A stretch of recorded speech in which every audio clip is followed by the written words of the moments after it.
Magandang umaga po sa ating lahat. Pagpalain tayo ng Diyos. Ngayon po ay kalawang linggo ng Adbyento o ng paghihintay sa pagdating ng ating Panginoon, ay ating narinig mula sa mabuting balita ng Panginoon at kay sa Marcos ang pagsusugo kay San Juan Bautista, ang pinsan ng ating Panginoon. Napakaganda sapagkat siya ang ulirang sugo, siya ang ulirang saksi na hindi kailanman naghangad na umepal. Hindi niya hinangad na umagaw ng dangal o ng palakpak mula sa kanyang pinsan. Alam niya ang kanyang lugar at na kaya niyang sabihin na hindi talaga siya ang Mesiyas.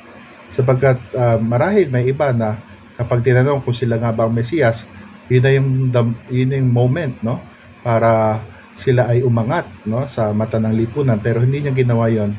At tulad ng isang ulirang propeta, si San Juan Bautista ay nagsabuhay ng kanyang itinuturo.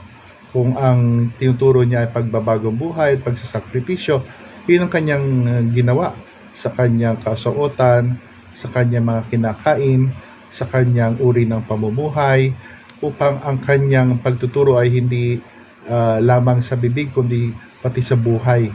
Na sana ito din ang maging gawain natin, pagpupunyagi sa tulong ng Diyos, na yung ating pagsisikap na magbahagi tungkol kay Jesus ay malakipan natin ang tinatawag na pagsasabuhay ng kanyang tinuturo sa atin sa pamamagitan ng pagmamahal sa Diyos at pagmamahal sa kapwa, lalo na sa mga dukha.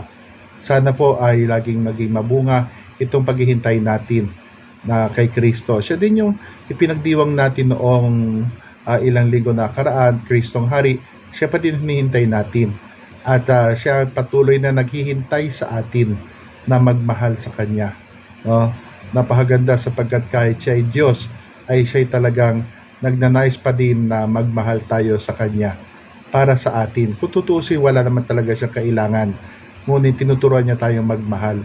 Sapagkat ito rin naman ang ating ikaliligtas at ikaliligaya sa buhay na ito at sa buhay kapiling niya magpasawalang hanggan.